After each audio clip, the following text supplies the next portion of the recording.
Shalom jemaat yang dikasihi Tuhan, dimanapun kita berada saat ini, kita bersyukur kembali kita boleh diberikan kesempatan oleh Tuhan untuk dapat menikmati hidup ini dan juga menikmati setiap berkat yang Tuhan telah sediakan bagi setiap kita. Dan hari ini bersama-sama kita akan kembali merenungkan firman Tuhan. Mari kita tundukkan kepala kita berdoa, kita mohon pertolongan Tuhan agar kita dapat memahami apa yang menjadi maksud Tuhan melalui firman-Nya bagi setiap kita hari ini. Mari kita tundukkan kepala, kita berdoa. Bapa di sorga, sungguh kami bersyukur ya Tuhan, hari ini Engkau sediakan bagi setiap kami, di mana kami masih boleh hidup, kami masih boleh bernafas, itu semua karena pertolongan dan anugerah daripada Tuhan. Dan hari ini ya Tuhan, bersama kami kembali akan merenungkan firman-Mu. Kami rindu Engkau Allah yang boleh melawat hati kami, berbicara kepada setiap kami. Biar sungguh setiap firman Tuhan yang akan kami dengarkan bersama-sama ini ya Tuhan tidak berlalu dengan sia-sia, tapi kami dapat menjadi anak-anak-Mu yang menghidupi dan melakukan firman-Mu dalam kehidupan kami setiap hari. Karena kami rindu ya Tuhan, kami mau menjadi anak-anak-Mu yang memuliakan Engkau dalam kehidupan kami setiap hari. Berbicaralah karena kami siap untuk mendengar. Hanya di dalam nama Tuhan kami Yesus Kristus kami berdoa dan mengucap syukur. Amin. Saudara sekalian, refleksi Gema kita hari ini diberikan tema yaitu adalah memaknai perjalanan yang diambil dari Bilangan 33. Namun saya akan membacakan bagi setiap kita dari ayat 1 sampai ayat yang kedua saja, demikian firman Tuhan.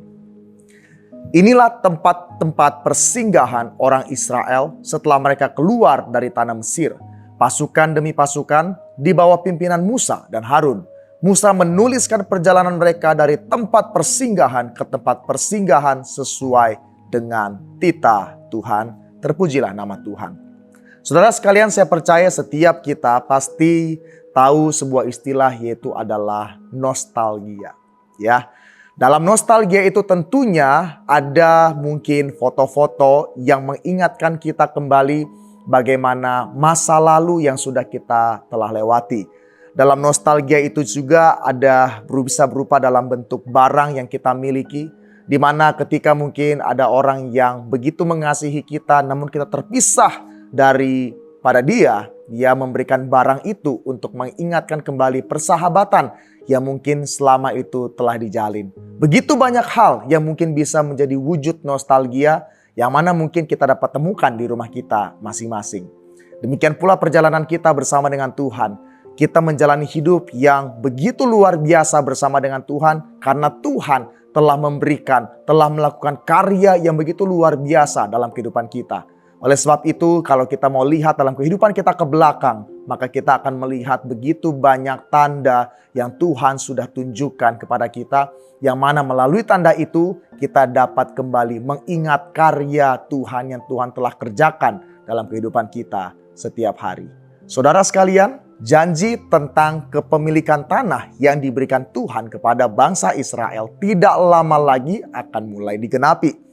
Dari tempat perkemahan bangsa Israel di tepi sungai Yordan, tanah yang dijanjikan Tuhan terpampang luas di hadapan mereka.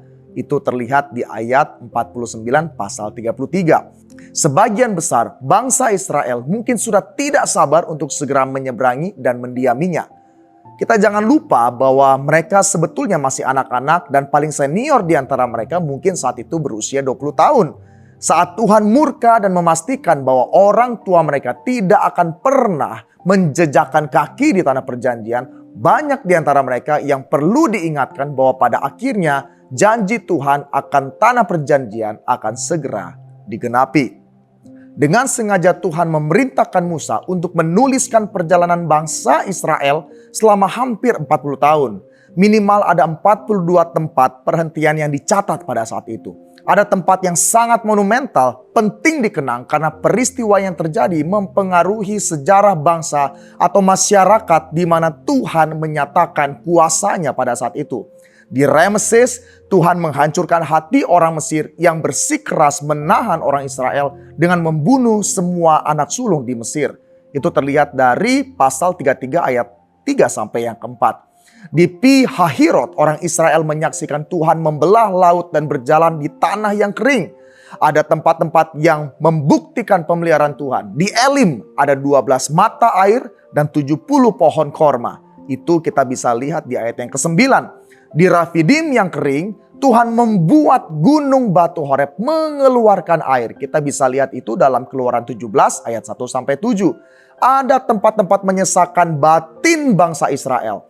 Kades, tempat Tuhan menyatakan penghukumannya kepada orang tua mereka karena mereka menolak percaya bahwa Tuhan sanggup membuat mereka masuk ke tanah perjanjian. Kita bisa melihat itu dalam Bilangan 13 sampai ayat yang ke-14. Di Kibrot Ta'awa, tempat orang-orang rakus dikuburkan, ada juga tempat yang biasa-biasa saja. Tempat perhentian tanpa peristiwa penting atau monumental. Melainkan hanya sekedar tempat berhenti atau beristirahat sejenak. Tempat mereka berhenti karena mengikuti pimpinan Tuhan. Saudara sekalian, ketika kita melihat apa yang dituliskan, apa yang diperintahkan oleh Tuhan kepada Musa untuk menuliskan tempat-tempat perhentian itu, tentu ada maksudnya. Ada baiknya kita juga mencatat perjalanan hidup kita untuk melihat kebesaran dan kemuliaan Tuhan dalam berbagai situasi hidup kita. Mencatat perjalanan hidup akan menolong setiap kita untuk menyimpulkan dan mensyukuri kasih karunia Allah yang membentuk kondisi kita saat ini. Pertanyaannya yaitu adalah, apakah Anda mau untuk bisa belajar dan bersyukur dalam segala keadaan, baik saat suka ataupun duka maupun saat keadaan biasa-biasa saja. Karena apapun kondisi kehidupan kita saat ini, apapun kondisi kita di masa lalu, bahkan yang akan datang, kita hanya akan melihat karya-karya Tuhan yang begitu luar biasa menyertai kehidupan kita. Sungguh menjadi hal yang sangat memalukan bagi setiap kita apabila dalam perjalanan hidup ini kita menjadi orang yang take it for granted. Tidak kembali mengingat apa yang Tuhan sudah kerjakan dalam kehidupan kita. Tatkala ada masalah dalam hidup kita, ketika kita mencatat setiap perbuatan-perbuatan yang Tuhan sudah kerjakan dalam kehidupan kita, maka kita akan kembali dikuatkan, maka kita akan kembali mengingat bahwa Tuhan sedetik pun tidak pernah meninggalkan kita. Penting bagi setiap kita untuk boleh mencatat setiap peristiwa-peristiwa penting di mana kita melihat Tuhan berkarya di dalamnya. Biarlah firman Tuhan hari ini boleh menghibur setiap kita, boleh menegur setiap kita, dan kita dapat menjadi pelaku-pelaku firman. Mari kita tundukkan kepala, kita berdoa. Bapa di sorga, sungguh kami bersyukur ya Tuhan apabila hari ini kembali kami boleh disapa melalui kebenaran firman Tuhan. Apabila Engkau memerintahkan Musa ya Tuhan untuk mencatat setiap peristiwa-peristiwa penting dalam perjalanan bangsa Israel. Biarlah kami juga boleh tergugah ya Tuhan untuk boleh mencatat, untuk boleh mengingat setiap karya-karya yang Tuhan telah kerjakan dalam kehidupan kami. Supaya kami ya Tuhan dalam hidup ini senantiasa mengingat bahwa Tuhan tidak pernah meninggalkan setiap kami. Sedetik pun Tuhan tidak pernah meninggalkan setiap kami. Dan biarlah mungkin ketika ada masalah datang dalam kehidupan kami boleh kembali melihat apa yang Tuhan sudah kerjakan. Hal ini boleh menguatkan iman kami untuk tetap berjalan dengan penuh iman dan percaya bahwa apapun kondisi kami saat ini, seburuk apapun itu, Tuhan tidak meninggalkan setiap kami. Terima kasih ya Tuhan untuk firman-Mu yang sudah berbicara dan mengingatkan setiap kami saat ini. Hanya di dalam nama Tuhan kami Yesus Kristus kami berdoa dan mengucap syukur. Amin. Saudara sekalian, biarlah semua kita diberkati melalui kebenaran firman Tuhan hari ini. Dan marilah kita menjadi pelaku-pelaku firman. And have a nice day.